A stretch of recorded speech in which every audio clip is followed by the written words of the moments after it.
ارباب صاحب اب what is the way out? دیکھیں یہ تو ہو گیا نا، آپ کی پارٹی نے پوزیشن بڑی اسٹرانگ لے لی پچھلے دو تین دن میں، جو نوڈیرو کے بعد جو سی کی میٹنگ کے حوالے سے جو خبریں آئی ہیں اس میں تو بڑی ڈنکی کی چوٹ پر انہوں نے کہا کہ جی ہم قبروں کا جو ہے وہ ان کو ٹرائی انہیں نہیں دیں گے. بڑی اسٹرانگ جذباتی سیاسی پوزیشن لے لی ہے دونوں آپ کی پارٹی نے. کوئی طریقہ تو ہوگا نا اس بحران سے تو نکلنا ہے، نہیں تو سارا پورا سسٹم ہل جائے گا یہ اور الزام پیپلز پارٹی پہ آئے گا. نہیں دیکھیں جی، ہم کبھی بھی یہ نہیں چاہیں گے. ہم نے آج تک اس 2 سالوں میں جو بھی ایشو آیا ہے تو ہم نے سب اپنے ہمارے جو اتحادی ہیں، ہم پارلیمنٹ میں جتنے بھی ہمارے ممبران صاحبان ہیں، ہم نے سب کو اعتماد میں لیا ہے. اور انشاءاللہ تعالی ہم کبھی بھی یہ نہیں چاہیں گے، ہم کورٹس کا اس ملک میں ہم پہ فرض بھی ہے. کریں گے کیا؟ دیکھیں تھوڑی اسپیسیفک بات کرنی ہوگی. ہم کورٹ کا بڑا احترام کرتے ہیں، ہم کوئی تصادم نہ چاہتے ہیں، نہ انشاءاللہ تعالی کبھی ایسا ہوگا. ہر چیز کا انشاءاللہ تعالی وے آؤٹ ہوگا. ہم قانون اور آئین کے مطابق چلنا چاہتے ہیں اور قانون اور آئین میں جو ہوگا اسی کے مطابق انشاءاللہ تعالی. لیکن وہ وے آؤٹ جس کا آپ ذکر کر رہے ہیں وہ نظر نہیں آ رہا. مطلب ہے یہ گڈ انٹینشنز ہیں جو آپ ذکر کر رہے ہیں، لیکن اگر میں یہ پوچھوں کہ کیا طریقہ کار کیا ہے، اسپیسیفکلی کیا کریں گے؟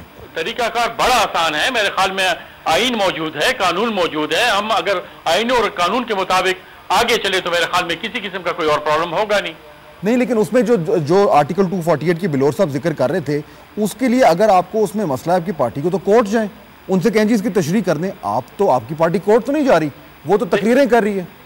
دیکھیں جی، ہمیں ابھی کورٹ میں جانے کی میرے خیال میں ابھی میں کوئی لیگل ایکسپرٹ نہیں ہوں، لیکن میرے خیال میں ہمیں ابھی کورٹ جانے کی ضرورت نہیں ہے، کیونکہ ہم آرٹیکل 240 یا 248 کو جس طرح پڑھ رہے ہیں یا جس طرح سمجھ رہے ہیں تو اس کے مطابق ہم یہ سمجھتے ہیں کہ آئین اور قانون کے مطابق پریزیڈنٹ صاحب کو کمپلیٹ امیونٹی حاصل ہے. ایاز صاحب آپ اتفاق کر رہے ہیں جو آپ بات سن رہے ہیں ارباب صاحب کی؟ Does that make sense to you?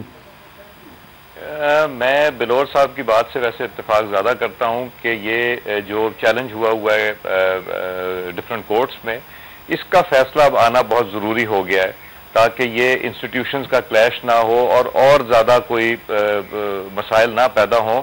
اور اس میں بہتر یہی ہے کہ وہ فیصلہ اگر جلدی آ جائے گا تو اس سے پوزیشن کرسٹل کلیئر ہو جائے گی. لیکن اس میں ایک اور بڑا سیریس پرابلم ہو جائے گا بلور صاحب، جو ابھی یہ بات کر رہے ہیں ایاز صادق صاحب، کہ اگر سپریم کورٹ کو آپ نے تشریح کرنے کو کہہ دیا اور سپریم کورٹ نے یہ کہہ دیا کہ جی 248 کا جو تحفظ ہے وہ غیر آئینی ہے، میں مثال دے رہا ہوں، مفروضہ ہے، تو پھر تو یہ انگلیاں اٹھنی شروع ہو جائیں گی کہ جی باقی تو سارے جتنے صدور گزرے ہیں ان کو تحفظ حاصل تھا اور ایک چھوٹے صوبے سے ایک صدر آیا تو اس کے خلاف یہ ہوگا.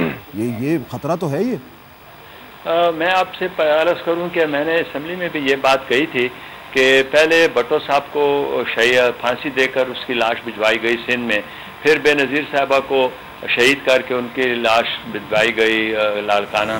اب یہ ایک چھوٹے صوبے کا صدر ہے اور اس کو اس طرح 2/3 میجارٹی کے ووٹ اس کو ملے ہیں اور اس کو اگر اس طرح نکال کر آپ بھیجیں گے تو میرے خیال میں سندھ کو یا چھوٹے صوبوں کو کیا میسج آئے گا؟ میری سمجھ میں یہ بات نہیں آتی.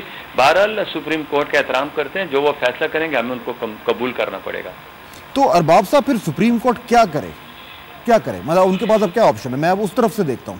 آپ نے تو بتا دیا کہ آپ لوگ کریں گے، سپریم کورٹ کیا کرے؟ انہوں نے فیصلہ سنا دیا ہے، اب وہ اپنے فیصلے کو واپس نہیں لپیٹ سکتے. دیکھیں جی، ہم یہ کہتے ہیں کہ ہماری ایک سیاسی پارٹی ہے، فیڈریشن کی پارٹی ہے، پوری پاکستان کی پارٹی ہے. صدر آصف علی زرداری صاحب کسی چور دروازے سے اس ملک کے صدر نہیں بنے.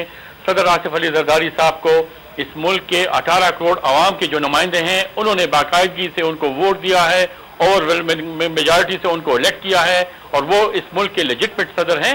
ہاں، صدر کو اٹھانے کے لیے بہت سے طریقے آئین میں موجود ہیں، وہ طریقے ہم سیاسی لوگ ہیں، ہم سب کچھ فیس کرنے کے لیے تیار ہیں. لیکن پھر آخر میں یہ ضرور کہوں گا کہ ہم نے آئین اور قانون کے مطابق ایکٹ کرنا ہے اور انشاءاللہ تعالی ہم نہ تو کسی ادارے کے ساتھ تصادم چاہتے ہیں، نہ کوئی تصادم کریں گے. انشاءاللہ تعالی ہم اس ملک کے آئین اور قانون کے مطابق جو بھی فیصلہ ہوگا اس ملک کے مفاد میں انشاءاللہ تعالی ہم وہی کریں گے. ایاز صاحب، final word, you get the final word. مجھے یہ بتائیں کہ اس ساری صورتحال کو سامنے رکھتے ہوئے مسلم لیگ نون جو ہے اس نے ہمیشہ سپریم کورٹ کی اور عدالت کی اور ججوں کی اور انصاف کی بات کی ہے اور ساتھ بھی دیا ہے لانگ مارچ کے ذریعے. اس ساری سپورٹ کے بعد اب آپ کو نظر آ رہا ہے کہ پیپلز پارٹی اور سپریم کورٹ کے درمیان کچھ میڈیشن، کچھ درمیان کا راستہ نظر نہیں آ رہا؟ میں یہ بار بار پوچھ رہا تھا. ہیڈ آن کولیشن ہونے جا رہا ہے. مجھے تو بہت دکھ ہوگا اور افسوس ہوگا اگر ہیڈ آن کولیجن ہوا، اس لیے کہ یہ ملک کے لیے بھی بہتر نہیں ہے. نظر آ رہا ہے آپ کو؟ میں تو یہی لگ رہا ہے آپ کو خطرہ ہے، خدشہ ہے؟ مجھے بالکل، یہ صرف مجھے نہیں خطرہ، مگر ہر ایک کو یہ خطرہ ہے اور خدشہ بھی ہے لوگوں کو کہ یہ ہو نہ جائے. اور میں تو یہی چاہوں گا کہ سینس پریویل کرے اور کوئی ایسا اس کا لائحہ عمل بنایا جائے جو قانونی ہو.